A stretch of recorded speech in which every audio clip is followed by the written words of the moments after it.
కృష్ణా జిల్లా మచిలీపట్నం కర్ణాటక బ్యాంకులో 2.5 కేజీల బంగారం మాయమవటం కలకలం రేపుతోంది. ఈ బంగారం విలువ అక్షరాల 2 కోట్ల రూపాయలు ఉంటుందని అంచనా వేశారు. బ్యాంక్ అసిస్టెంట్ మేనేజర్ సోమశేఖర్ చేతివాటం చూపించి బంగారాన్ని కాజేసినట్లు గుర్తించారు. అసిస్టెంట్ మేనేజర్ను ఉన్నతాధికారులు సస్పెండ్ చేశారు. ఆర్పేట పోలీస్ స్టేషన్లో కేసు నమోదు చేశారు. పోయిన బంగారాన్ని ఖాతాదారులందరికీ తిరిగిస్తామంటున్నారు బ్యాంక్ అధికారులు.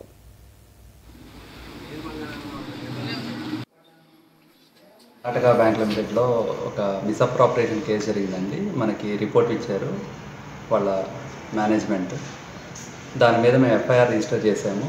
ఎవరైతే అక్యూజ్డ్ ఉన్నారో అతన్ని నిన్న రిమాండ్కి పెట్టడం జరిగింది.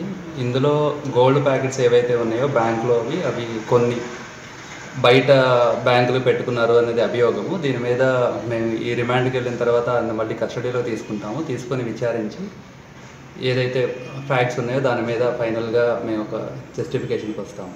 ఇక్కడ వార్షిక ఆడిట్ తనిఖీలో భాగంగా నేను ఇక్కడికి వచ్చి గోల్డ్ అవన్నీ చెక్ చేశాను. నేను 2.5 కేజీలు గోల్డ్ ప్యాకెట్లు తక్కువగా ఉన్నట్టు గ్రహించి మా హెడ్ ఆఫీస్కి ఇన్ఫర్మేషన్ ఇచ్చాను. అసిస్టెంట్ మేనేజర్ని తక్షణమే వాళ్ళు సస్పెండ్ చేసి విధుల నుంచి బహిష్కరించారు.